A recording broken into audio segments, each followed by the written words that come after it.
السلام عليكم ورحمة الله وبركاته. اللهم صل وسلم وبارك على سيدنا محمد وعلى آل سيدنا محمد. النهاردة عندنا مشكلة جديدة من نوعها.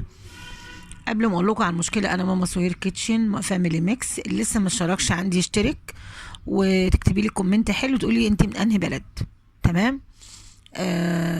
في يعني مشاهدات، الناس بتشاهد وكل حاجة، بس مفيش اي كومنت بيتكتب. يا ريت كومنت بيساعدني جدا، تقولي انت من انه بلد ان شاء الله، وانا هجيلك واعمل الصح مع حضرتك ان شاء الله او حضرتك.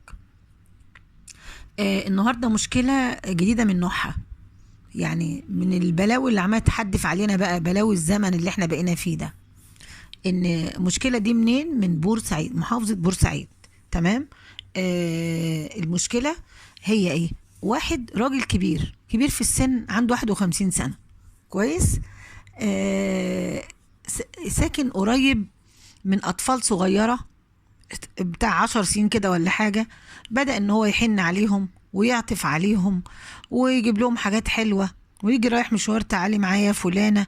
الامهات بقى هنا، يعني انا ما كنتش هذيع الفيديو ده حق ربنا، بس انا والله العظيم مخصوص عملته عشان الامهات اللي بتبقى طيبه زيادة عن اللزوم، واللي هي ما عندهاش وعي، واللي هي عندها عشم زياده. اللي عندها عشم زياده ده راجل كبير، روحي مع جدك يا حبيبتي، روحي معاه، اسنديه، اعمليه. لا، بصوا، ما بقاش في امان يا عالم ياهو، يا عالم ياهو، ما بقاش في امان. صحصحي للعيال الصغيرين، صحصحوا يا جماعه العيال الصغيرين. ما تستهونيش ببنت صغيره تبعتيها مع حد او عند حد، او ده زي ابوها او زي جدها، انسي، او زي خالها او زي عمها. ما فيش الكلام ده، ما فيش الكلام ده. طب الباشا بقى اللي هو عنده 51 سنه ده عمل ايه؟ بدأ يستدرك طفلتين جيران، يجيب الطفلتين الجيران دول ويقول لهم ايه، يلا يعمل لهم عصير، ويحط في العصير ده ايه؟ ترامادول. يحط فيه ترامادول. لما يبقى فيه عصير يحط لهم فيه ترامادول. ما عندهمش يقول لهم خدوا الحبايه دي هتعمل لكم ايه ده، هدوء نفسي كده، وتخليكم كده عندكم صحتكم حلوه كده، ومش برضو الترامادول. تمام. البنات بقت تاخد العصير وفيها الترامادول، البنت طبعا جسمها يحل عليها كده، وتبتدي البنت ايه، تتوه، تنام. فيبدأ الباشا اللي هو عنده 51 ده يعتدي على البنات، يعتدي على البنت من دول ويصورها، ويصورها. طب بيصورها ليه؟ لا، ده لعدة أسباب كتير. السبب الأول إنه يرغمها تجيله تاني، وإلا يوري الإيه؟ التصوير ده لأمها وأبوها، يبقى هتجيله تاني. السبب التاني، تجيبي لي اصحابك يا اما برضو هوري الفيديو ده لابوك ولامك وللناس، وي وي وي. ايه الافتراء اللي انت بقيت في ده؟ يا نهار اسود، ده خلاص مفيش انسانيه نهائي. تعدمت الانسانيه والابوه والاخوه والمروه وكل حاجه حلوه، خلاص. تمام. طبعا بيتعامل بقى كده. طب الموضوع ده بقاله قد ايه؟ ما شاء الله بقاله 3 سنين. البنات كانوا عندهم كام سنة؟ كانوا عندهم 10 سنين. النهاردة البنت عندها كام سنة؟ عندها 13 سنة، والباشا مكمل مكمل. طب مراتك فين وانت مش متجوز يا جد؟ ولا لا، مش متجوز. اتضح بعد كده ان هو متجوز وعنده ابنه عنده 20 سنة. امال اتعرف بقى، اتبحث بقى لما اتفضح امره بقى. لا، ده انا سايب مراتي بقالي كتير وانا اصلا مش بخلف. طب امال انت عبيط ولا ايه؟ امال ايه الواد اللي ابنك ده؟ تمام.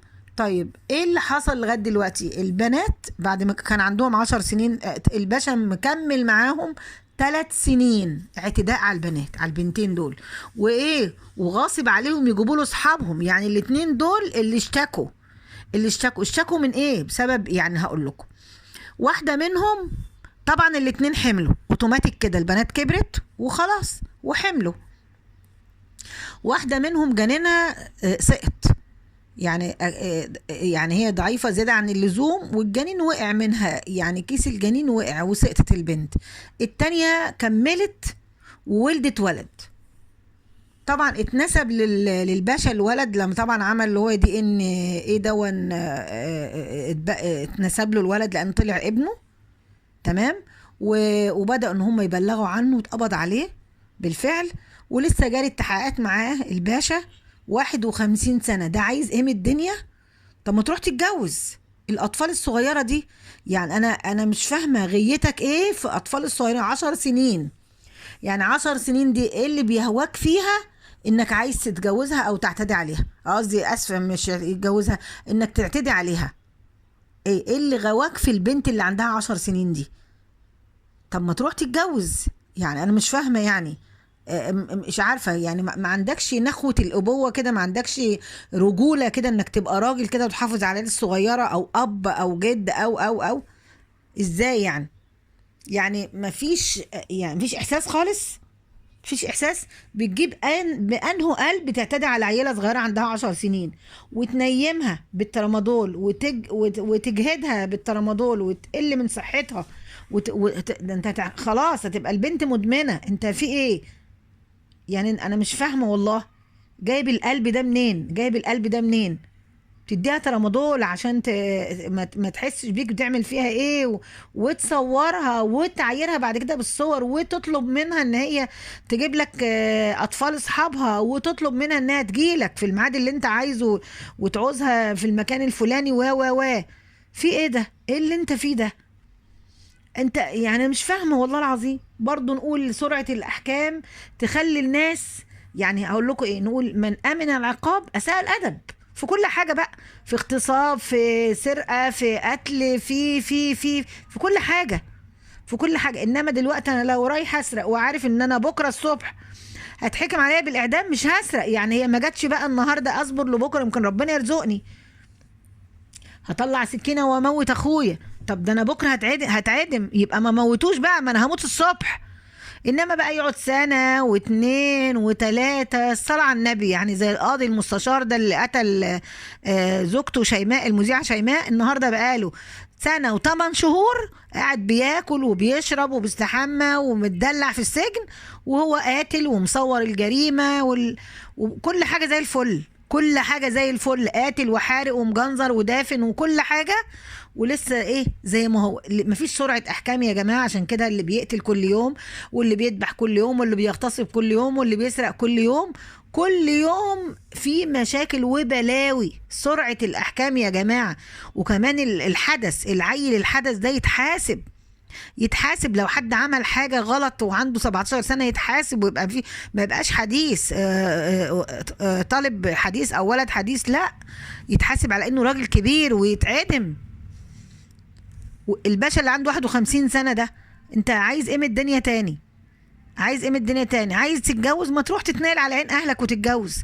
بتستغل اطفال صغيرة ليه؟ بتستغل اطفال صغيرة 10 سنين. الله يحرقك يا شيخ روح. ان شاء الله تتعدم باذن الله. الاتجار بالبشر، القضيه داخل فيها اتجار بالبشر، ولسه هلم جره، وربنا يسترها ويسترها على اولادنا. بقول لكل ام تخلي بالها على بناتها الصغيرين وعلى اولادها الصغيرين. ما تقولش ده زي ابوها ولا زي اخوها ولا زي جدها. مش بخوفكم، بقول لكم حرصوا على اولادكم الصغيرين، حرصوا على البنات الصغيره. ما تستهونيش تنزل تلعب عند جارها ولا ده، ولا تروح عند ده ولا ده ولا لا. عينك على بنتك، خرجتي هي في ايدك، جيتي هي في ايدك، نمتي هي جنبك. ما تسيبهاش تنام عند حد، ما تديهاش لواحده صاحبتك تبات عندها ولا. وربنا يسترها علينا وعلى اولادنا يا رب، وعلى احفادنا، وعلى كل البلاد العربيه ان شاء الله باذن الله. لا حول ولا قوه الا بالله. والسلام عليكم ورحمه الله وبركاته.